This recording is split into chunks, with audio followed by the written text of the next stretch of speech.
Bienvenidos a la revisión de la Agenda Económica PM de este jueves en CNN Chile. En esta época, hace 5 años, comenzaba uno de los hitos más importantes del último tiempo para el mercado financiero y la economía de nuestro país.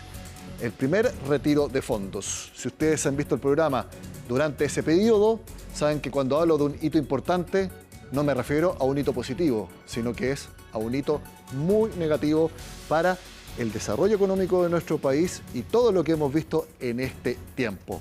Precisamente, Pilar Gutiérrez resume cómo fue ese julio-agosto de 2020 y con sus efectos a lo largo del tiempo.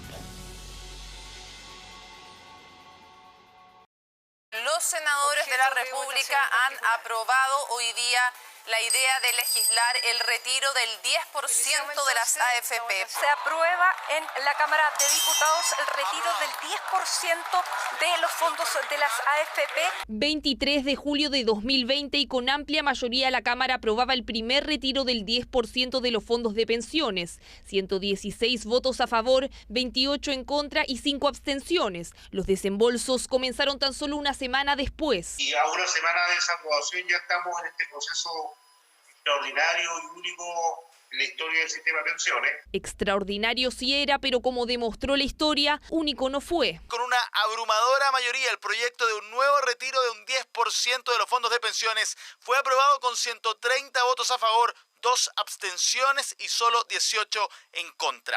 Un segundo retiro en diciembre de 2020 y otro más en abril de 2021. Según los datos de la Superintendencia de Pensiones, a julio de este año, las 3 iniciativas significaron que se sacaran 44.375 millones de dólares de los fondos de pensiones en total. Algo así como el 25% del total de recursos que están acumulados en ese momento en los fondos de pensiones. Los fondos de pensiones tenían en el momento del primer retiro algo más de los 200.000 millones de dólares. La gran disminución de los ahorros es solo uno de los efectos que provocaron los retiros. El más persistente es uno que en CNN Chile advirtió de inmediato el presidente de la Asociación de Bancos poco después del tercer retiro. Alguna vez, como todos hemos visto, tasa de UF más 2, la posibilidad de volver a ese escenario, yo creo que no la vamos a ver, tal vez, en el curso de este decenio. A 5 años de los retiros de fondos lo sigue sosteniendo. Ya quedó demostrado que es así, que es una mala política pública, que no debiera volverse a conversar, ni a menos a legislar, ni a aprobar. La acumulación de los ahorros todavía no se recupera. Esto va a tener tal vez más del término de esta década para que se puedan recuperar. El efecto más directo sobre las personas es que las tasas de crédito hipotecario, que estuvieron en el mejor caso, incluso bordeando por la parte de abajo del 2% real anual. Hoy día eso está el equivalente al doble. Y es que efectivamente al revisar la evolución de las tasas hipotecarias promedio, vemos que para el primer retiro, a mediados de 2020, no hubo un impacto relevante. Para el segundo, hacia finales de 2020, tampoco. Pero con el tercer retiro del segundo trimestre de 2021 hacia adelante, vemos un alza sostenida en los niveles que actualmente están cercanos al 4,4% promedio. Consecuencias que eran malas para las pensiones de las personas, pero también para el desarrollo del país, para el acceso a financiamiento, cuando hay propuestas que pueden ser atractivas en el corto plazo, más en un año electoral, ¿cierto? Pero que tienen efectos perjudiciales en el mediano y largo plazo, tenemos que saber escuchar las voces de las personas que nos alertan sobre eso. Desde la Cámara Chilena de la Construcción reconocen que la compleja situación que vive ese sector actualmente es consecuencia, en parte, de los retiros de fondos. Sin duda, los retiros tuvieron impacto no solo en el sector construcción, sino que en la inversión en general. El impacto grave en el sistema de financiamiento del país fueron los retiros de pensiones. Con todo, los expertos resumen los impactos económicos más relevantes. Entre el año 21 y el año 22 tuvimos una inflación acumulada de 20%, tasas de interés muchísimo más altas, tasas de crédito hipotecaria que en ese entonces eran cercanas a UF más 2,5, hoy día son UF más 4,5, 2% anual adicional en 20 años, uno termina pagando cerca de 40% más. El fisco, por supuesto, que se tiene que endeudar hoy día a tasas muchísimo más caras. Razones que alertan para que medidas como estas no vuelvan a ocurrir. Si bien en los últimos años se ha discutido la posibilidad de nuevos retiros sin éxito, hay un candidato y parlamentarios que no cierran la puerta a esa opción. Prácticamente sin excepción, todos los candidatos a la moneda están totalmente en contra de los retiros de fondos. Digo casi sin excepción porque, si ustedes vieron la agenda económica de ayer, podrán haberse dado cuenta que hay un candidato que, si bien no lo apoya fervientemente, no lo descarta e incluso apoya un autopréstamo. ¿Usted en algún momento en lo que queda de campaña va a impulsar un nuevo retiro de fondos? ¿En la estructura antigua? No. No, pero más allá de la estructura antigua. De explicar. Porque ha dicho que no lo descarta, pero... Yo no lo descarto, pero deje contarle qué nos gusta a nosotros. Yo no quiero más arrendatarios. Nosotros queremos más propietarios. Si alguna persona necesita hacer un retiro transitorio de fondos para comprarse una vivienda, anóteme. Pero anóteme. Un autopréstamo. Un autopréstamo de todas maneras. Entonces, usted no va a impulsar un retiro de fondos de libre disponibilidad. Lo veo muy difícil. Estoy diciendo, en condiciones económicas estables, todos los países que tienen el sistema mixto que tenemos acá, ¿de acuerdo? Se puede efectuar el retiro. ¿Y qué pasa si Pamela Giles sí impulsa eso, lo presiona políticamente para que usted la tiene ahí en su mando? Yo estoy seguro que puedo conversar con doña Pamela Giles sin ningún problema y vamos a llegar a un muy buen acuerdo. Nosotros dijimos que cuando hay malas políticas públicas, esas malas políticas públicas son con un gobierno de un signo político y de otro signo político. Cuando se dio el tema de los retiros, nosotros lo votamos en contra durante el gobierno de Sebastián Piñera. Después cambió el color político y aquellos que lo habían votado a favor tuvieron que darse una voltereta, por así decirlo, como decía el profesor Artés, y quedar parados al otro lado y después decirnos que los retiros son una mala política pública. Cuando hay algo que es malo, uno no cambia de posición. ¿Esto ayuda a la economía chilena? No la ayuda. ¿Esto ayuda a que salgamos de la crisis económica? No ayuda. Nosotros estamos buscando todos los temas que ayuden a que Chile vuelva a crecer y ser un país seguro. Mire, Parisi es economista y lamento mucho que como economista simplemente le haga un tan flaco favor a la economía chilena. Eso es demagógico. Si nosotros sabemos qué es lo que sucedió con los últimos retiros y también el autopréstamo es también un retiro porque no hay ninguna garantía de devolución. ¿Qué va a suceder? Bueno, van a aumentar de nuevo, va a disminuir de nuevo la oferta de crédito hipotecario, disminuye la construcción, disminuye el empleo, disminuye la actividad económica. Lo saben, aumenta la inflación. Entonces es pan para hoy, es literalmente pan para hoy y hambre para mañana. Yo le recomendaría a los candidatos que están jugando con esto que dejen de comprarle el voto a la gente con su propia plata. No, en mi candidatura eso no se va a proponer ni se va a apoyar. Yo quiero ser bien clara porque yo apoyé el primer retiro de fondos y lo hice no por un tema de populismo ni porque no supiera que esto iba a impactar no solo en las cuentas macroeconómicas, sino que también en el monto de las pensiones.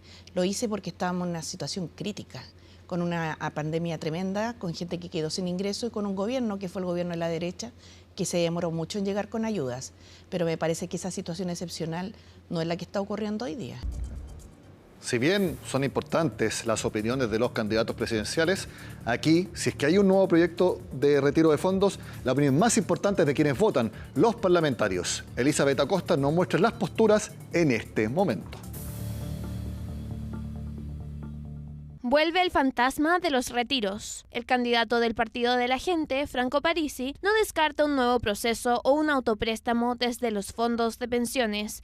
Así lo señaló en Agenda Económica PM, reactivando un debate que parecía cerrado, pero después de 5 años del primer retiro y sus consecuencias, ¿tiene piso en el Congreso esta propuesta? Representantes de la UDI, RN y el PPD estarían en contra de la iniciativa. Mejorar el crecimiento de Chile.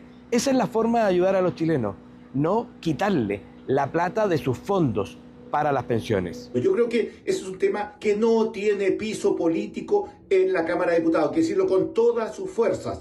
no tiene piso el gobierno, no tiene piso obviamente los parlamentarios de gobierno y de los parlamentarios de oposición. Por lo tanto, es un proyecto que no tiene viabilidad. Hay que decirle la verdad a la gente de frente, ¿ya? Y no colocarlo como consigna de campaña para algunos parlamentarios que quieren ser reelectos. Creo que hay demasiada evidencia para desaconsejar una política pública como esa. Desde otras aristas, apoyarían un retiro de fondos, especialmente ante las dificultades económicas de los chilenos. En este sentido, si al Senado llega la discusión respecto del retiro del 10% de los fondos previsionales o bien un autopréstamo de fondos previsionales, estamos disponibles a apoyar esa iniciativa en la medida en que se den las condiciones.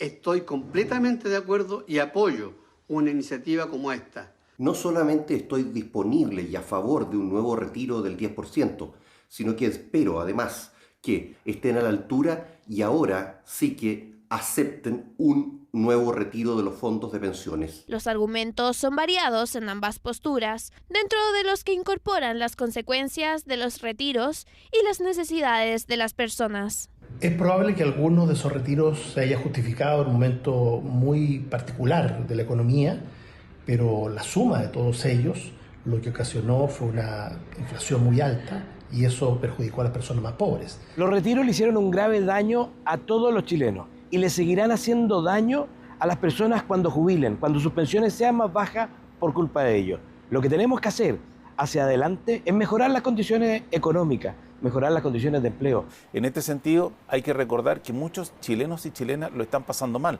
No logran encontrar trabajo, las ayudas del Estado no les llegan. Y en este sentido se demostró en su oportunidad que los 10% fueron una ayuda importante para muchos chilenas y chilenas. No podemos desconocer el momento económico que está viviendo nuestro país, donde muchos compatriotas aún se encuentran sin posibilidad de encontrar un trabajo o poder levantar sus emprendimientos.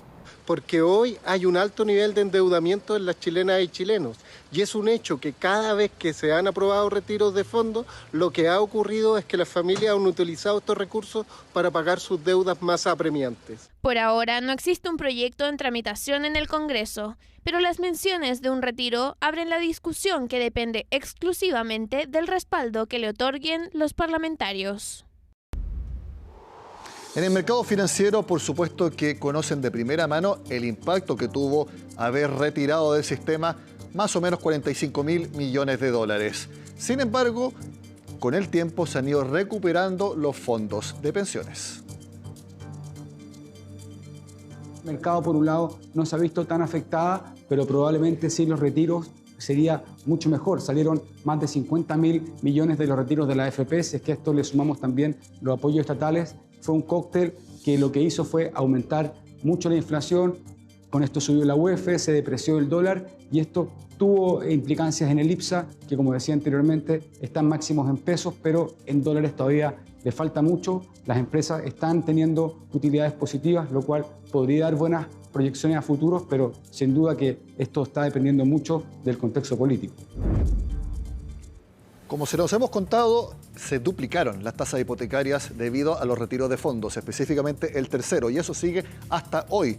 Este es el promedio semanal que siempre mide el Banco Central. La última línea es los créditos a vivienda en unidades de fomento. Como pueden ver, en las últimas semanas, 4,40, 4,41, 4,38, 4,38 y bajó levemente 4,32% en promedio los créditos hipotecarios en sus tasas en la semana medida del 24 al 1 de julio.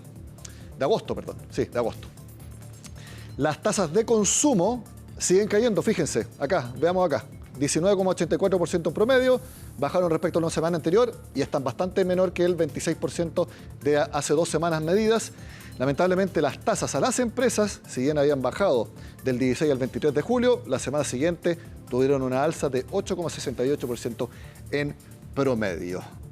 Terminamos el primer bloque de Agenda Económica y al regreso les cuento la opinión del mercado sobre la operación del Banco Central para acumular reservas en dólares, el impacto que ha tenido en el tipo de cambio, y también hablamos de el informe de percepción de negocios del ente emisor y 7 de agosto entraron en vigor los aranceles que Donald Trump le fijó a distintos países. De todo eso al regreso acá en Agenda Económica.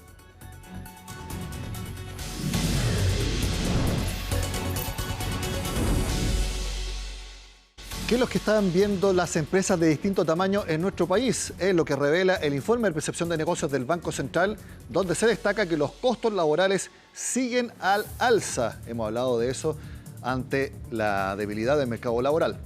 Lo vemos ahí. Las presiones sobre la mayoría de los costos han continuado, eso sí, disminuyendo paulatinamente. Pero algunos ítems siguen al alza, como los costos laborales y fijos. Los mayores costos de este tipo han motivado la adopción de una serie de medidas enfocadas en optimización. Para eso se contrata tecnología, cambios en funciones y perfiles. Incluso hablan de más externalizaciones en los servicios. Veamos otro mensaje importante de este informe. La búsqueda de trabajadores ha disminuido paulatinamente. Esto es una muy mala señal, mientras que el porcentaje de empresas que ha desvinculado a personas se mantiene. Algunos entrevistados señalan que la implementación de nueva tecnología y/o la tendencia a trabajar con menos gente ha llevado a que algunas empresas decidan no reemplazar puestos que quedan vacantes por renuncia o despido por mal desempeño. Esta semana, el Banco Central inició un programa de acumulación de reservas en dólares, más o menos 25 millones por cada día y que se mantendrá por un tiempo. ¿Cómo ha sido la respuesta del tipo de cambio y también qué es lo que se espera para más adelante? Es parte de lo que conversó Sebastián Aguirre con el economista jefe del Banco Santander hoy en Agenda Económica AM. Lo que se espera es un impacto inicial moderado, como del orden de lo que observamos, de 10 a 15 pesos, pero ese efecto debería tender a disiparse en el tiempo y dado lo que mencionaba, el diseño del programa que es gradual, predecible, de largo plazo, no esperamos que esto genere alteraciones significativas en el tipo de cambio ni su tendencia. Nuestros modelos indican que el tipo de cambio antes de la acumulación de reservas y también actualmente debería estar rondando más en torno a los 9.40, 9.50. Por lo tanto, no deberíamos ver mayores depreciaciones a futuro. Este viernes vamos a conocer el IPC de julio. Se espera que sea bastante alto, más o menos 0,7 o 0,6%. Antes vemos el índice de las remuneraciones, que es la medida principal de cómo está pegando la inflación. Y aquí vemos que los salarios reales, descontada la inflación, suman 28 meses seguidos en alza. Vemos el detalle del informado por el Instituto Nacional de Estadísticas. Esto es junio, ¿ya? Las remuneraciones nominales, solamente medidas en pesos, acumulan un alza de los últimos 12 meses de 7,5% y en junio subieron 0,5% respecto a mayo. Bastante bueno ese mes. Y lo más importante, las remuneraciones reales, que como les digo, descuentan la inflación y miden si nuestro poder adquisitivo sube o baja, como les digo, lleva subiendo 28 meses seguidos. 0,6% en la última línea, es decir, junio respecto a mayo, y las remuneraciones reales han crecido 3,2% en un año. Cuando fueron los retiros de fondos, esto era al revés. Las remuneraciones reales a la baja y fuerte. Nuestro dinero podía ser más en pesos, pero nos alcanzaba para menos. Para que nunca olvidemos el impacto de los retiros de fondos, que son súper populares. Todos tenemos necesidades, pero el impacto en el grueso de la economía lo estamos viviendo hasta ahora, en las tasas de crédito hipotecarias sobre todo. Bueno, nuestro último tema de la Agenda Económica PM de este jueves tiene que ver específicamente con hoy, 7 de agosto, porque es el día que entraron en vigencia los aranceles definitivos que le aplicó Estados Unidos a los distintos países, tal como lo cuenta Laura Soto. This time I'm doing what I want to do with respect to the tariffs. I think we're going to do much better. I'm telling you, these countries are calling us up, kissing my ass. Somebody had to do what we did, and I did a 90-day pause for the people that didn't retaliate. Fue el primer cambio de opinión. El mismo día que sus aranceles recíprocos iban a entrar en vigor, Trump anunció una pausa de 3 meses para casi todos los países. La nueva fecha entonces era el 9 de julio. 2 días antes del vencimiento de este plazo, la Casa Blanca anunció otra vez una pausa. Is the August 1 deadline firm now? Is that it? I would say firm. No, I would say firm, but not 100% firm. If they call up and they say, would like to do something a different way, we're going to be open to that. But essentially, that's the way it is right now, yeah. Y no fue segura. Horas antes del 1 de agosto se informó un nuevo cambio, pero esta vez el tercero fue el definitivo. Es medianoche. Millones de dólares en aranceles están entrando ahora a los Estados Unidos de América. Este jueves entró en vigor la nueva ola de aranceles de Trump contra decenas de socios comerciales. Eso sí, los mercados no reaccionaron de forma negativa y fue un día bastante normal. Los mercados financieros están sorprendentemente tranquilos y esto es realmente una sorpresa. Lo más probable o la mejor explicación es que ya lo habían visto en abril. Probablemente esa fue la mayor sorpresa para los mercados. Lo han asimilado, han superado la incertidumbre. Y es que los constantes retrasos en su entrada en vigor permitieron a muchos países poder negociar sus tarifas, como fue el caso de varias naciones asiáticas y la Unión Europea. Sin embargo, hubo otros socios que empeoraron su situación inicial. Los países que quedaron con los peores gravámenes son Brasil, Siria, Laos, Myanmar, Suiza, Irak y Serbia. Casi todos ellos mantuvieron o redujeron el arancel inicial que la Casa Blanca había anunciado en abril. No es el caso de Brasil y Suiza, que vieron un aumento de 40 y 8 puntos porcentuales respectivamente. La situación actual es que queremos continuar estas negociaciones. También queremos una relación regulada con Estados Unidos. Es un socio comercial importante, pero también dijimos hoy que esto no debe ser a cualquier precio. La represalia contra el gigante sudamericano fue netamente política. El 40% extra que entró en vigor este miércoles fue impuesto en rechazo al juicio por golpismo que enfrenta Jair Bolsonaro. 2 días antes, la justicia brasileña ordenó el arresto domiciliario del exmandatario, lo que tensó aún más las negociaciones. Les diré algo. Un presidente no puede humillarse por otro presidente. Respeto a todos y exijo respeto hacia mí. Podría haberse comunicado con Brasil, podría haber llamado, podría haber propuesto una negociación, pero recibimos la declaración de impuestos de forma completamente autoritaria y no estamos acostumbrados a negociar de esta manera. 39 países y los miembros de la Unión Europea quedaron con un arancel de 15%. Hay otras naciones que están en suspenso. Por ejemplo, la India, que podría aumentar su arancel de 25 a 50% a partir del 27 de agosto. Esto en represalia a Nueva Delhi por comprar petróleo a Rusia. El 12 de agosto, en tanto, vence la pausa arancelaria con la que China logró reducir sus aranceles de 145 a 30%. Estados Unidos está apuntando a una posible extensión de este acuerdo.